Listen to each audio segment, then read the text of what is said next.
intanto vi saluto sempre, sono contento che la partecipazione sia stata silenziosa e voglio dire questo, e questo mi fa piacere perché la nostra organizzazione è nuova rispetto alle altre organizzazioni di categoria. Noi siamo la terza forza a livello nazionale, a livello regionale e anche a livello provinciale. Poi ho sentito i vari relatori, non voglio ripetere ciò che hanno detto perché ritengo che siano tutte giuste le cose e le osservazioni che hanno fatto, soprattutto del neo presidente nostro, che accreditamente ho visto che con grinta ha voluto sottolineare molte cose che ritengo che siano giuste. Io intervengo con una breve relazione dello stato attuale, almeno per quanto riguarda la provincia di Cagliari, ma da un'indagine che abbiamo fatto anche a livello dell'Union Camere, che scusate voglio dire, io sono anche amministratore dell'Union Camere e della Camera di Commercio di Cagliari, dei risultati completamente negativi tra le cessazioni delle aziende artigiane e anche delle piccole e medie aziende e le iscrizioni. Mai visto una cosa di questo genere, un dato veramente preoccupante.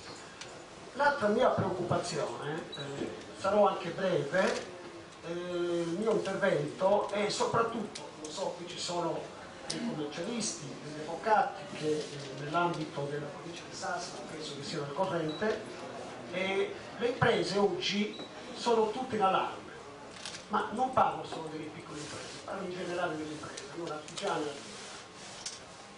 E dico questo perché soprattutto in provincia di Cagliari, io questo è un dato di fatto, i controlli fiscali sono sempre più pressanti ed ostili. Voglio aprire una parentesi. Giovedì scorso un'azienda assistita dalla nostra organizzazione sono andata a fare i controlli in una pizzeria di vendita di clienti alle 10 di notte per un controllo generale, non fiscale, dove si sono seduti in un tavolino, sono dovuto intervenire io, poi mi ha chiamato la ditta, dove hanno iniziato e volevano la documentazione degli ultimi 3 anni, fino al giorno in cui sono una cosa che non ho mai visto. Poi in questo tema mi sono preparato alcune considerazioni che penso che siano di vostro gradimento, soprattutto non solamente delle aziende ma anche dei professionisti, perché è molto importante questo tema. Alcuni dei relatori che mi hanno preceduto, visto che l'hanno toccato ma non in modo sostanziale come io avrei voluto. Adesso allora voglio leggerla piano piano perché così riuscite un po' a entrare nel tema che vi sto per dire. La radicata crisi economica, come tutti ne abbiamo parlato, sta provocando un colosso delle piccole e medie imprese, e questo lo sappiamo, senza grossi divari tra le ditte con un solo addetto e quelle più strutturate. Non cambia. Oggi come oggi non c'è nessuna differenza, ve lo sto dicendo statisticamente, dati dell'Union Camere, sto parlando di dati a livello nazionale, non sto parlando a livello regionale. La criticità coinvolgono sempre, seppure in misura diversa, a 360 gradi ogni settore, tutti i settori, territorio, profilo di presa. Il comparto artigiano registra una notevole contrazione e gli sforzi tesi a mantenere i livelli occupazionali e produttivi costringono le imprese ad attingere direttamente il proprio patrimonio familiare. Non so se voi vi trovate in questa situazione.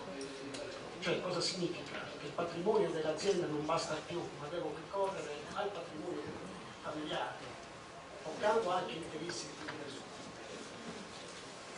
Il motivo non è solo il costo del lavoro, burocrazia e fisco alimentano pesantemente la crisi congiunturale già sfociata in recessione. Siamo completamente in recessione, parlo a livello globale, non sto parlando solo della Sapienza. Nessuno vuole alludere alla quasi moralità dell'evasione. Tuttavia, 8 imprenditori su 10 ritengono che in Italia non ci sia equità fiscale e contributiva, ovvero indipendentemente dal peso della pressione fiscale e contributiva esercitata sulle imprese. In Italia non c'è equità fiscale, e le imprese non sono chiamate a pagare le tasse secondo le leggi eque e giuste. Forse qualche relatore prima l'ha anche accennato, non ricordo perché non ho preso nota, ma penso che sia così. Lo affermano il 79,4% delle imprese, questo dal sondaggio sempre del mio campo. E il fisco, infatti, la regola, è colpevole almeno finché il contribuente non dimostri di essere innocente. Lo sapete, forse qualcuno ha avuto qualche visita dell'Agenzia delle Entrate, ufficio controlli della Direzione Provinciale delle Entrate, che si verificano questi casi. Gli imprenditori parlano di stress provocato da un comportamento ostile e aggressivo da parte delle autorità fiscali, chiamata a reperire risorse per tentare di mantenere l'equilibrio dei conti pubblici. Oggi, io scusate, voglio aprire una parentesi, non voglio essere criticato, voi lo chiamate governo Monti, io non lo chiamo governo Monti, ma per me è un governo commissariato. Questo governo commissariato esegue gli ordini da un'altra parte, cioè dalla politica, senza criticare la politica, e sappiamo bene che oggi chi domina all'interno del Parlamento, voi dovreste criticare, io in politica non ne voglio fare, ma c'è il trio, c'è anche ieri nel controllo, l'attività, Berlusconi, Bersani e Casini. Sono questi che chiedono al governo commissariato di agire in determinati settori. Oltre la metà degli imprenditori attribuisce il peso della pressione fiscale alla cattiva gestione della pubblica amministrazione. Il 51,2%, mentre il 46,8% ha la necessità di coprire l'elevato livello del debito pubblico. Torniamo sempre a bomba, perché qui stanno cercando solo di reperire soldi per tamponare il debito pubblico. Scusate. In questo quadro diviene inevitabile l'aumento delle controversie, soprattutto sulla tassazione diretta, IVA, collegate a una legislazione spesso carente quanto chiarezza. La normativa cambia continuamente, vi è scarsa informazione sulle norme stesse e la scadenza aumenta. Sempre in materia fiscale, torniamo sempre al tema del comune. L'8,4% degli imprenditori dichiara di non essere riuscito a fare fronte al pagamento delle tasse nel corso degli ultimi 2 anni. L'hanno citato diversi relatori precedenti alla mia intervento. In questo caso è dovuto ricorrere a un finanziamento e a una posticipazione. Il pagamento è stato per chiudere l'attività. Io prima di entrare in questa sala ho parlato con alcune imprese qui presenti, dove mi hanno riferito che c'è una moria costante di imprese. Parlo della provincia di Stessa. Quando sono entrato, alcuni mi hanno avvicinato e mi hanno confidato questo dato.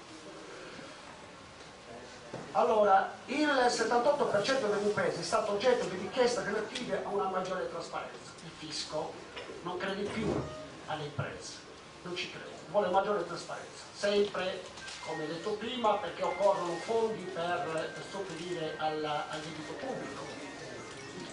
Il 99% delle ditte pensa che sarà chiamata sempre più a documentare le proprie scelte fiscali.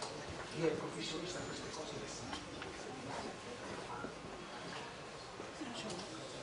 Per le imprese sarà un banco di prova alle richieste di maggiore documentazione e trasparenza. Le imprese artigiane dovrà dimostrare che tutta la documentazione richiesta corrisponde al vero, cioè non crede, deve verificare con i fatti, come sapete, attraverso le banche e altri sistemi finanziari, perché ormai è tutto tracciato. Qualunque cosa, qualcuno mi diceva anche che l'economia non parte, che la raccolta delle banche ci sono difficoltà, perché giustamente uno che percepisce 1.000-1.500 euro dice ma chi me lo fa fare a mettere in banca? Poi quando lo devo togliere, devo avere un conto, lo devo giustificare, niente, se lo lascia sto concludendo. In conclusione, i controlli fiscali saranno sempre più severi, e questo è un dato di fatto. Tanto è vero che quasi la totalità delle autorità fiscali dichiara voler aumentare l'attenzione sui rischi fiscali relativi alle strutture e alla gestione aziendale. Da più parti è stato affermato che il fisco in Italia deprima la crescita, e non è vero, deprime, voi lo sappiamo, investire queste cose le sanno, deprime le imprese, troppa pressione fiscale. L'eliminazione dell'IRAP, l'introduzione di agevolazioni fiscali per le imprese che intendono assumere giovani e per le imprese che capitalizzano sono i 3 punti principali sui quali intervenire immediatamente secondo l'opinione degli imprenditori per avere un fisco più giusto e più equo nel nostro Paese. Alcuni relatori l'hanno sottolineata a carattere digitale, penso il fine non giustifica i mezzi e dunque la corsa al ripianamento del debito pubblico non deve offuscare gli obiettivi primari della crescita economica e sociale, ma la necessità di un fisco più giusto e più giusto. Con questo concluso, ringrazio.